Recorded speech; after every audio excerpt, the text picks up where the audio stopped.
Oke, assalamualaikum warahmatullahi wabarakatuh. Berjumpa lagi di channel MGV89. Oke, kali ini saya mencoba untuk mereview sekalian mengganti radiator untuk Daihatsu Great Xenia yang 1000 cc guys ya.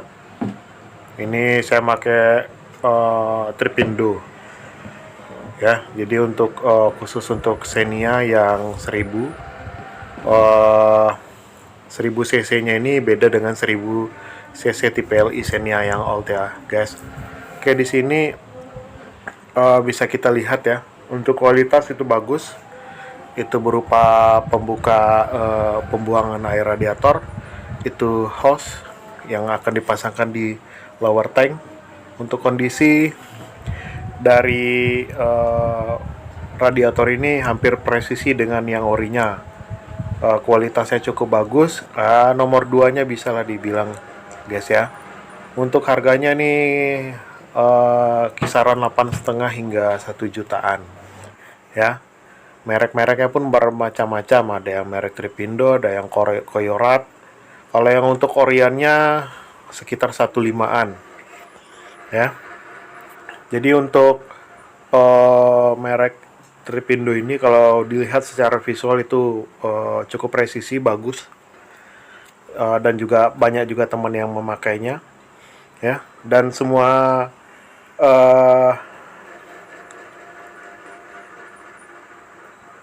yang di Tripindo ini pun presisi, mulai dari untuk peletakan evaporator, mulai dari baut-baut untuk kipas angin radiator, semuanya presisi. Dan untuk dudukan ketika dipasang di bracket radiator itu cocok semua. Oke guys ya, jadi untuk secara tampilan ini udah cukup mirip dengan orinya. Oke, untuk kasus di mobil saya ini kebetulan kemarin ngambilnya bekas guys ya. Jadi kenapa kawan-kawan bertanya kok bisa kena ya. Jadi ya kalau kita beli mobil bekas ya kita nggak tahu historinya atau perjalanan sebelumnya gimana ya. Jadi ketika saya sedang manasi mobil, nggak taunya air sudah muncrat aja di bawah.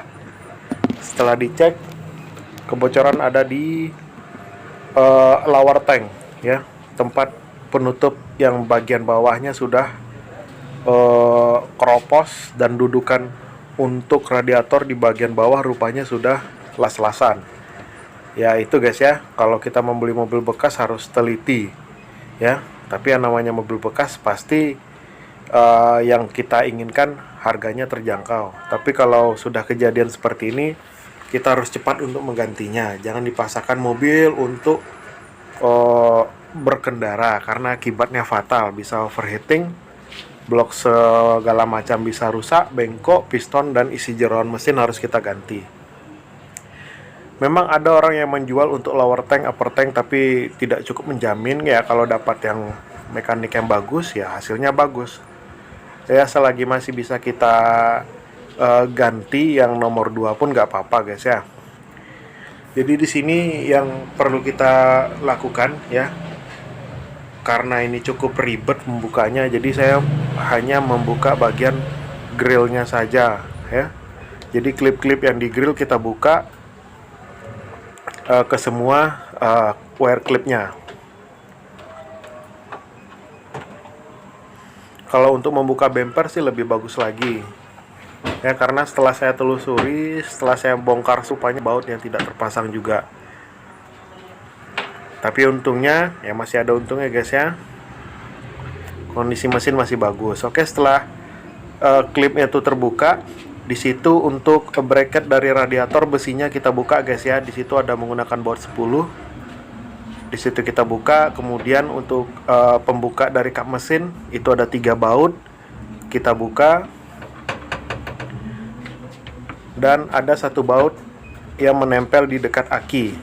Oke, itu tinggal kita lepaskan saja dari dudukannya. Beda dengan Avanza atau Xenia yang lama guys ya. Jadi bracket ini cukup rumit.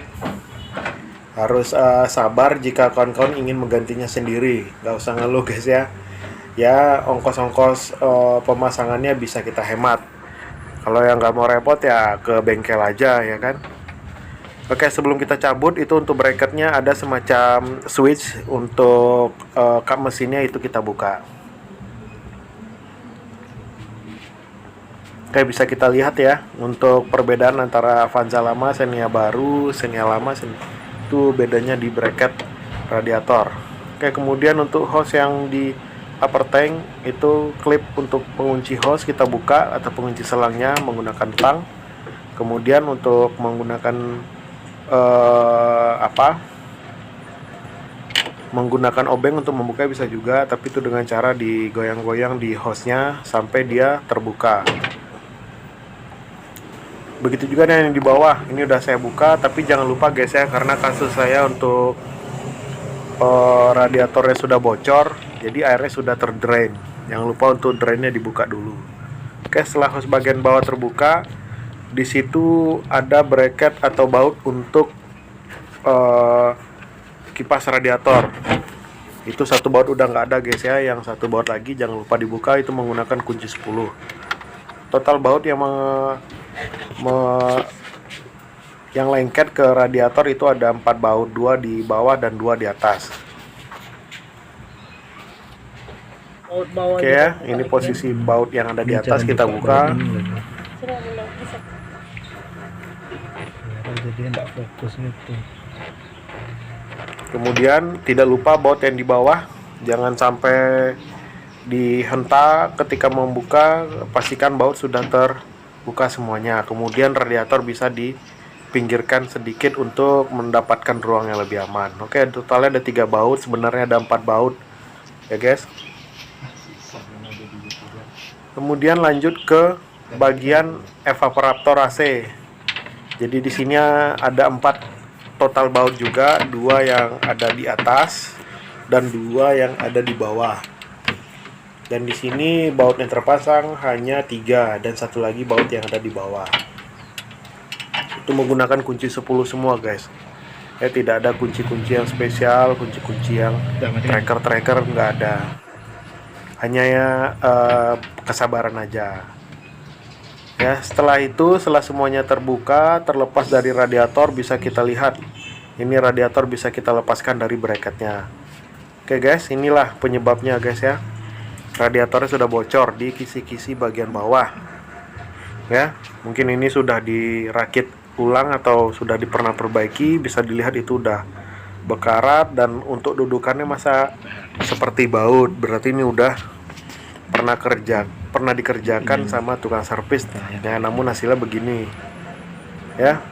Untung nggak ketika lagi di jalan mobil kebocoran air radiator guys, sempat di jalan overheat, ngebul asap dari mesin, ya udah berarti mobil udah kena di bagian jeroan mesinnya. Dan untuk bagian pengisian air radiator udah ini ya guys ya, udah bekarat. Itu akibat kalau kita tidak mengisi dengan air yang sesuai peruntukannya. Ini berarti air biasa ya. Oke, kemudian ini kita pasang langsung untuk air radiatornya. Untuk air radiator sendiri nanti kita gunakan yang khusus air radiator atau coolant guys ya.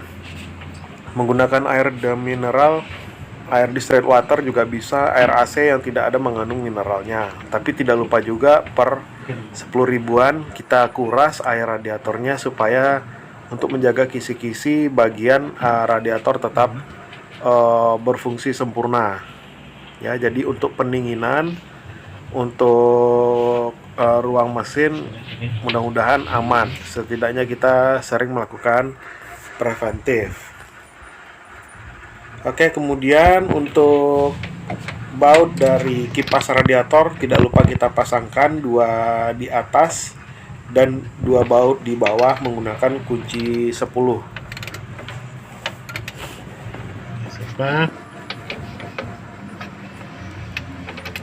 Tidak lupa juga untuk soket dari motor fan dari radiator, kalau teman-teman ada yang membuka dipasangi kembali.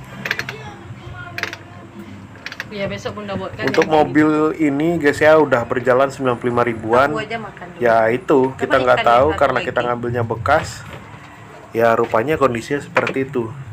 Kalau teman-teman ingin mengambil mobil bekas ya pastikan budget untuk memperbaiki mobil itu sudah ada guys ya, supaya tidak supaya tidak makin menjadi atau tidak makin parah ya kerusakan, dan kalau perlu panggil mekanik yang dipercaya. Oke, di situ dipasangi kembali hose untuk yang di upper tank dan hose yang untuk di lower tank ya guys ya, dan beberapa baut yang seperti evaporator yang terbuka tadi, mungkin itu dipasangi lagi. Ada 4 baut dan bracket radiator di kap mesin kita pasangi lagi.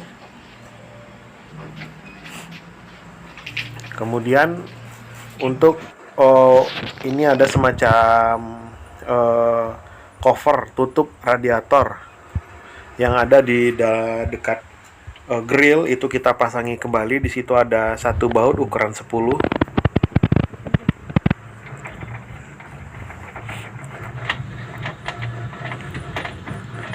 Oke, kita pastikan semua penguncian dari bracket itu sudah kuat semua guys ya.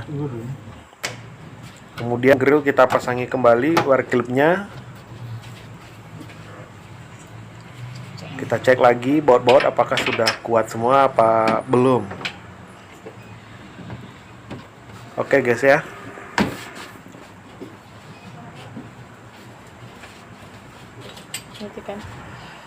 Ini guys sudah kita pasang. Jadi untuk dudukan radiator seperti yang terlihat, karet-karetnya kita pastikan betul-betul sepan, tidak ada yang bergoyang dari bracketnya. Kita pastikan kuat untuk pemasangan. Ya, kita final inspeksi kembali semua baut-baut yang udah kita pasangi tadi.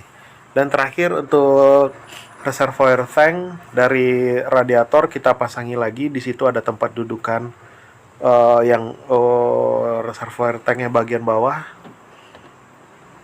tinggal dimasukkan saja ke dalam. Ini untuk kawan-kawan yang ingin menguras air radiator, jangan lupa reservoir tanknya dibuka dan dibersihkan supaya hasil tetap maksimal dan tidak ada kotoran nanti yang akan menyumbat ke dalam. Kemudian dimasukkan ke dalam ke hose radiatornya. Semuanya tinggal plug and play. Dan terakhir kita lakukan pengisian air coolant. Oke guys ya, di sini videonya saya percepatkan. Jadi untuk teman-teman usahakan jangan menggunakan air dari sumur. Ya, karena air dari sumur mengandung mineral yang bisa berkarat. Ya, tidak sesuai dengan titik didih mesin. Usahakan menggunakan coolant. Begitu juga dengan di reservoir tanknya, kita pastikan di level penuh sesuai dengan titiknya. Oke, setelah penuh kita cek kembali apakah ada kebocoran. Kita observasi mulai dari hose upper tank, mulai dari hose lower tank, penguncian segala macam kita pastikan kuat.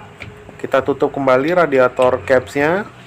Dan terakhir kita nyalakan mobil untuk memastikan kondisi dari radiator dan untuk memastikan apakah ada atau tidaknya indikator temperatur di speedometer. Oke, kalau tidak ada berarti cukup aman. Dan terakhir coba kita hidupkan kipasnya dengan menghidupkan AC.